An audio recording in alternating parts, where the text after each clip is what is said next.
Weight loss, tweaking your lifestyle by justmymom.com.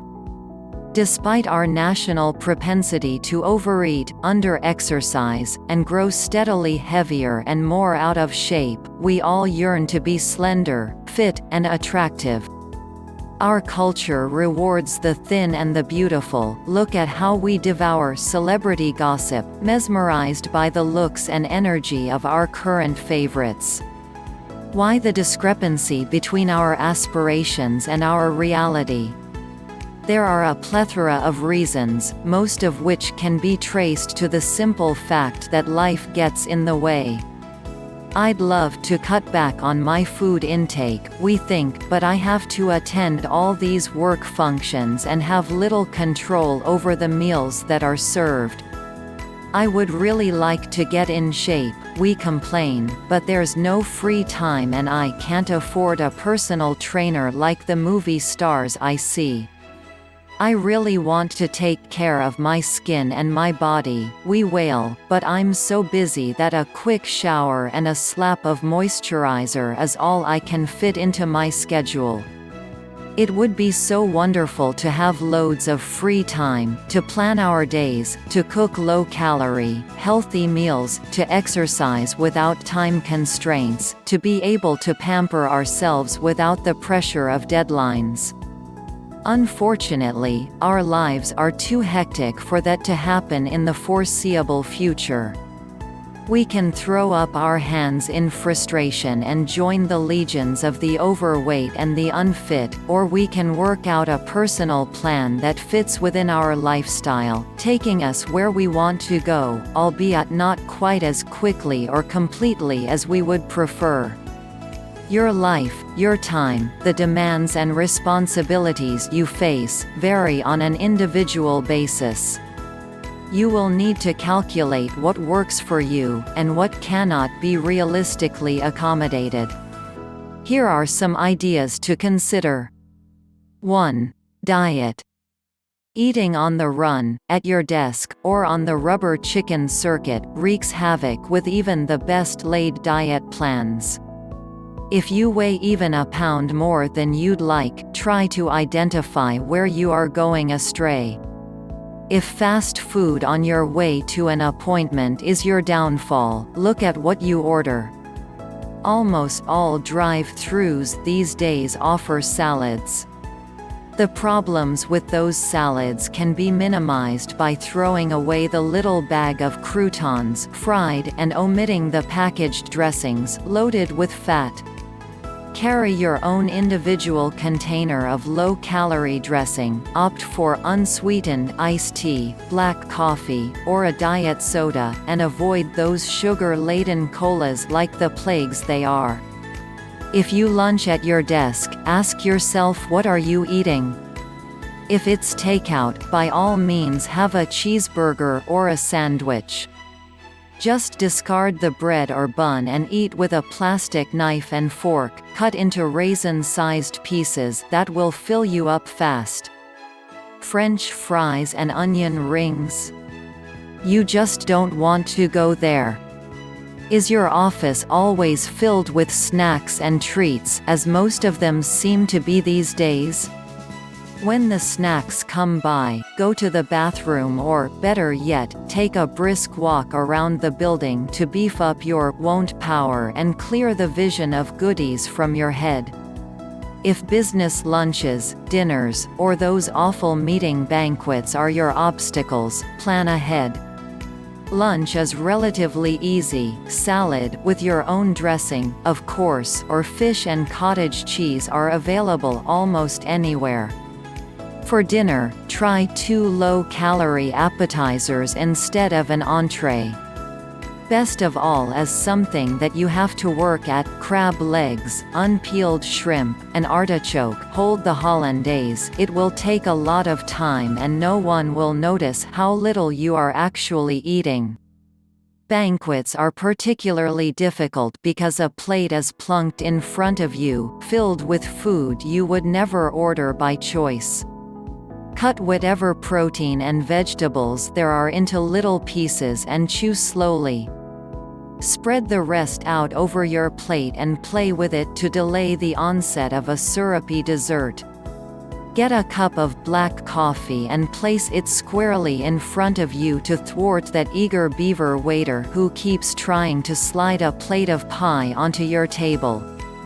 Entertaining in the home creates a different set of problems because usually you know the hostess and want to avoid creating any bad feelings. Fall back on allergies as no one wants to see you break out in hives in the middle of their party.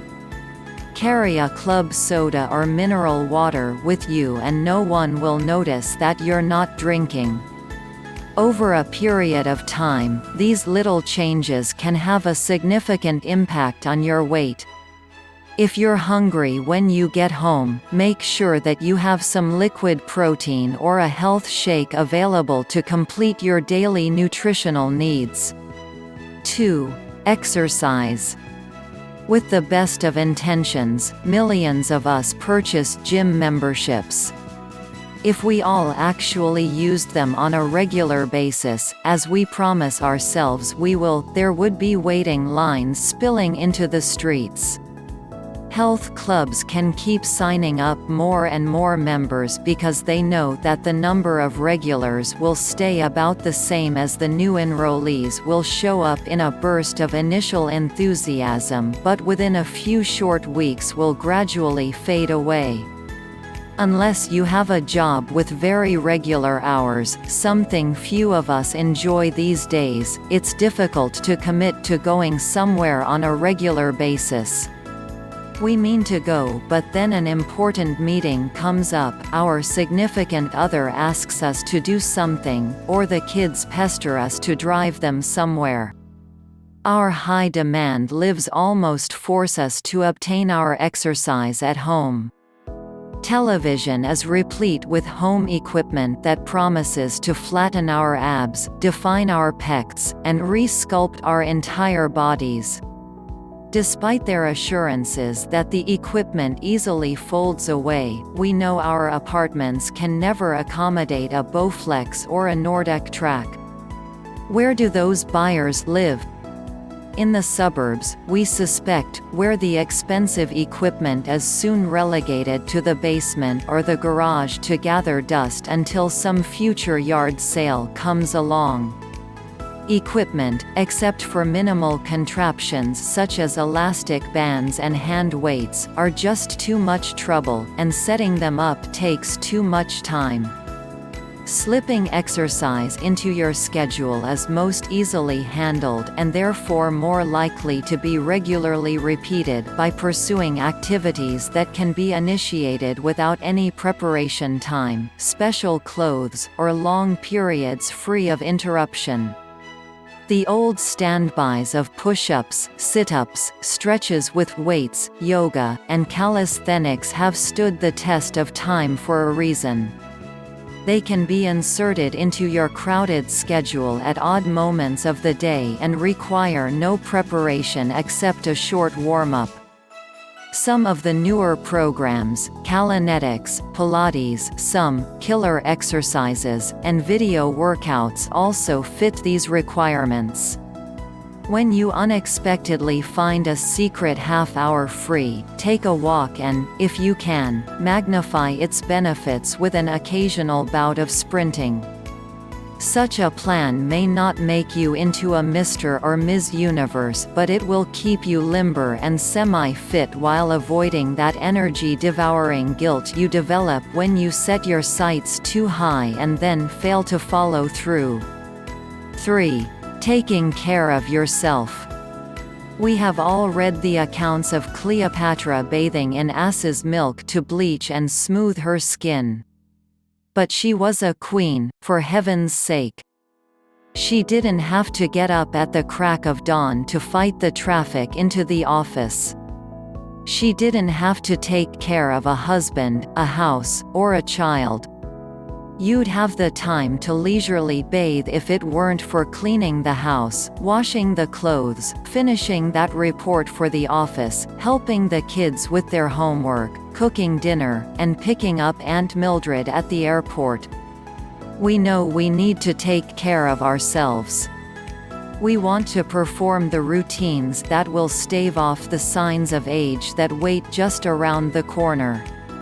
We would love to take a long daily bath or shower, polish our skin to perfection with a loofah and scrubbing powders, envelop ourselves in skin softeners and lotions, and pamper our face and hair with special cleansers, masks, and skin brighteners.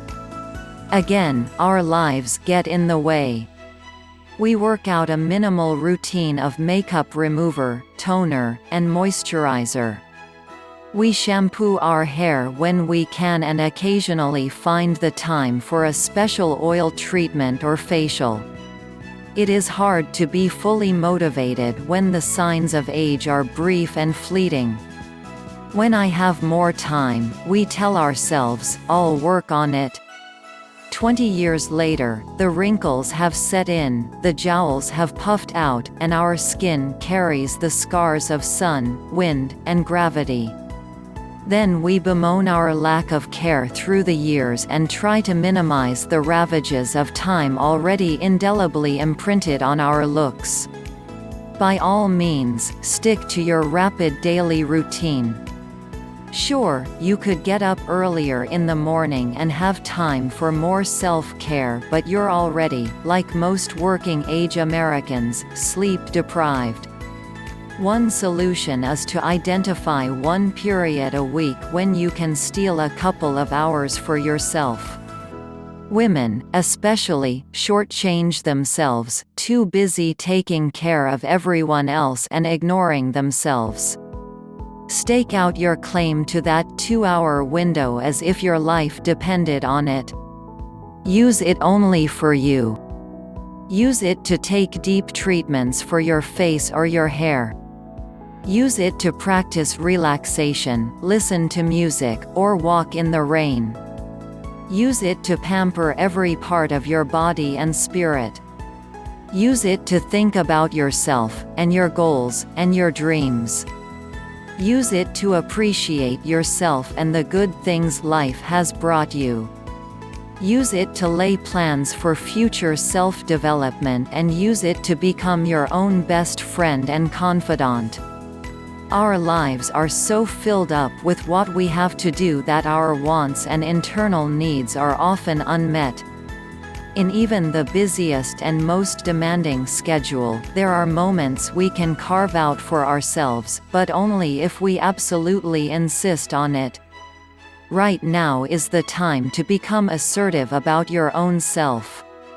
You too deserve a brief moment in the sun.